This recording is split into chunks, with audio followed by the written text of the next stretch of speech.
Welcome to Beyond the Coverage. I'm Chris Horner. In today's edition, we got to talk a little bit about the Slovenian Tadej Pogačar, who's getting ready to start LBL 2024. Now, this is the big-time fourth monument race here in 2024. It's followed up by all the classics, the flatter classics, the hell week of classics. That's all finished. We're going into the last spring race, and then what I believe the first one-third of the season ends after LBL.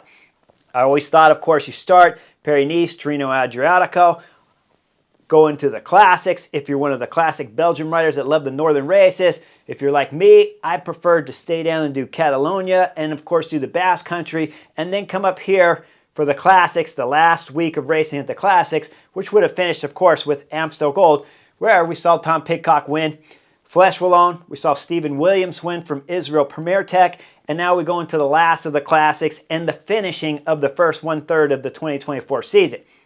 After this, of course, riders are going to get ready for the Giro. They're going to get ready for the Tour de France. Tour de France guys are going to get prepared, of course, with Dauphiné and Tour of Swiss, and then go into the Tour de France. That's going to finish the other one-third of the season after the Tour de France, and then we go into the last third of the season, anything that follows after the Tour de France, finishing, of course, at Tour of Lombardy, the beautiful last number 5 monument of the 2024 season. But for Tadej Pogačar, what's his competition look like when we're talking about racing here in a few days on Sunday at Liège-Bastogne-Liège? Well, we know Mathieu van der Poel is going to start. At Amstel Gold, though, we don't know exactly where Mathieu van der Poel's form was because he looked good sitting at the front, as I've discussed already on Beyond the Coverage, and of course on the Butterfly Effect when I covered Amstel Gold, but he wasn't able to follow the attacks, and most importantly, we didn't see him throw in a huge acceleration because his Alpecin de Koenig teammates, they were fantastic. Quinten Hermans, you were great. Soren Kragh Andersen, you did everything you needed to do to set up one Mathieu van der Poel, but he never had that big attack or didn't want to use it because he's saving it here for LBL. But what does Mathieu van der Poel have to do here at Liège-Bastogne-Liège to be able to win?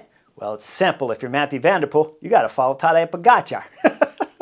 That's about as simple a tactic as it gets. Don't do any work on the front. Do not pull or attack Tadej Pogačar on one of the big climbs near the finish here at Liège-Bastogne-Liège. Certainly not at La Redonde. And don't attack him on Rocha Falcon, the final climb here at Liège-Bastogne-Liège, with almost about 250 kilometers of racing before they come into the finish. This race itself at about 255 kilometers, it's a monster. It's climbing all day.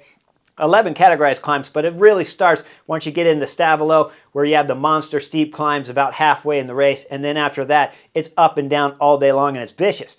But if we go back into Tour of Flanders last season, we know that Mathieu van der Poel, well, he didn't heed my warnings on that day, and he was attacking Tadej Pogačar on the steep climbs. Tadej Pogačar lit him up and won Tour of Flanders. It was a remarkable season, right? Won Flanders, won Amstel Gold, he won Flesh Wallone, and now, of course, he crashed at LBL, but he's got a chance for redemption right here after he broke his arm last year. Now he's coming back and he's going to try to win again for UAE team members.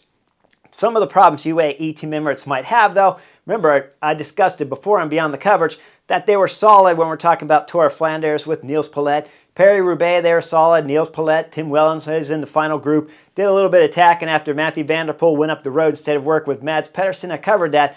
But if you also remember, I covered Abruzzo, where they were racing, and tactically, I didn't think they rode smart at all. We saw, of course, once they go up on the last stage, Alexei Lusenko from Astana end up just controlling everybody into the last stage, and UAE team member Sivakov rode with him on the last stage because he didn't race for general classification, and he got to win the stage, but UAE team members gave up any chance of winning the general classification when they had Yates, Diego, Ulises that could easily have won that stage, so tactically it was a nightmare. But then I covered the Basque Country where I said on stage 6, I liked their tactics when Soler went up the road, put pressure on Trek Skilmos. Skilmos attacked a little bit too early on the last and final Category 1 climb, the penultimate climb at stage 6. And then, of course, Ayuso lit him up on the final climb and ended up winning the overall classification at the Basque Country. They looked marvelous with strategies there at the Basque Country with UAE team members. But if we just go back, of course, to Flesh Wallone, their strategies were pretty bad at Flesh Wallone, right? It was Domin Novak that was drilling it at the front when Almeida's out the back. Hershey's out the back later. Diego Lucy's out the back. and no one from their whole team of UAE team members were capable of finish Flesh Wallonne because they raced like a bunch of knuckleheads. But as I've always seen, and a lot of the commenters agree with me on my channel, they always say that once Tadej Pogačar is on the team for UAE team members, somehow they start racing a whole lot better. It's true, they do race better because it becomes really clear when you have just Tadej Pogačar in the race that, hey, you don't have to ride the front, Dominique Novak, if you got Tadej Pogačar off the back. You want to wait till he gets to the front for Liège-Bastogne-Liège for sure. You definitely don't want to be driving the front if it's windy, cold, raining, hail, sleet, everything that's possible on Sunday. I looked at the forecast already. By the time they get halfway out on Liège-Bastogne-Liège, the weather could be anything on that day coming up here on Sunday because it looks like it's 46 and rain on the schedule right now is what I saw before I started the video here for Beyond the Coverage. So we could have those same kind of scenarios. So UAE team members, they have to make the correct decisions in the bus before the race even starts, and that means dressing right. Because if you're looking at their whole team, 7 riders, Tadej Pogačar, you know he's going to be good because he's going to be going so hard at the front. He's going to generate enough heat to warm the whole peloton, so he's going to stay warm. But the problem is his teammates, they may not put the right clothing on, so we might see a catastrophic disaster again like we saw at Flesh Wallonne, where none of those guys dressed properly because they all follow Mark Hirschi's example of wearing no arm warmers and no leg warmers for Flesh Wallonne in the early parts of that stage. Then they all froze to death. And of course, they had guys riding at the front and guys riding at the back, which is a nightmare because, like I told you guys, on Beyond the Coverage, if you have a rider like Mark Hirschi on your team and you're riding Flesh Wallonne, you just got to get him in to the last 900 meters there on Mur de Huy, and he stands the best odds of winning. Now you got one Tadej Pogačar, so what you have to do is you got to get Tadej Pogačar at least into 35 kilometers to go at La Redoute. If you could get him further, even better, because he could still attack on the very last climb, Falcon. If he attacks there, you know he can still win LBL, and you're even deeper into the race. But the question is whether or not if UAE team members could have any riders left by the time they get and hit the bottom of La Redoute. I'm sure they'll get him to there. But after that, Tadej Pogačar is probably going to attack. So what does the rest of the peloton need to do? Mathieu van der Poel, I already talked about it. You got to follow, of course, Tadej Pogačar when he attacks up La Redoute if you know you have the legs to follow the Slovenian. Do not pull like last season where we saw Remco Evenepoel attack on La Redoute, and then we saw Tom Pidcock from Ineos chasing, can't quite hold the wheel, gets dropped off and keeps chasing. Once you get dropped by Tadej Pogačar or Remco Evenepoel like we saw last year at Liège-Bastogne-Liège, I'm going to give you guys the exact same strategy today as I gave you on Beyond the Coverage after LBL last season when Remco Evenepoel dropped Tom Pidcock and he kept chasing. When you're going up La Redoute, the Slovenian attacks you guys.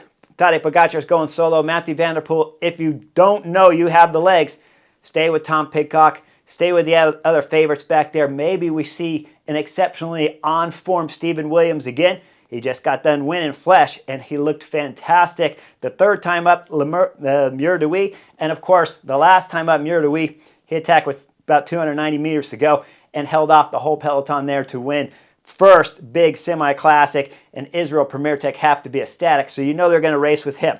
So keep in mind, once we hit La Redoute, UAE team members will probably be disintegrated at the bottom of that climb. Tadej Pogačar is going to try to light it up the climb. Once he goes up the climb, Mathieu van der Poel, you only go if you can follow. Stephen Williams, you only go for sure if you can follow, and if you can't, you got to look for help. Because behind, if Tom Pidcock is back there chasing, we know he's on good form. Stephen Williams, we know he's on good form. Mathieu van der Poel, he's still on good form at Amstel Gold. Maybe not the same kind of form we saw of winning there at Flanders and Paris-Roubaix, but it's still got to be solid. And that right there is 3 strong guys that can chase one Tadej Pogačar for 30 kilometers and try to bring him back before the finish at Liège-Bastogne-Liège. I don't know if they're capable of doing it because we've seen the Slovenian winning all season long, right?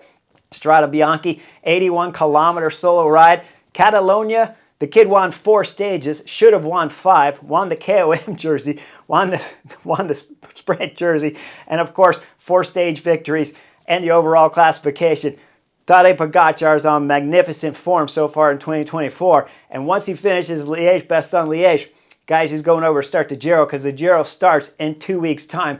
And when we get to the Giro, there's not a whole lot of competition looking there for Tadej Pogačar. He needs to light up a few of the mountain stages. Then after that, use the Giro just for training because he has the Tour de France coming up, and the Slovenian is trying at this moment to win Liège-Bastogne-Liège, Giro d'Italia, and then follow it up with the Tour de France. We got a remarkable 2024 season to look forward to, and it's starting all right here for Tadej Pogačar at Liège-Bastogne-Liège on Sunday. So make sure you guys like and subscribe, and I'll see you guys on the next edition real soon.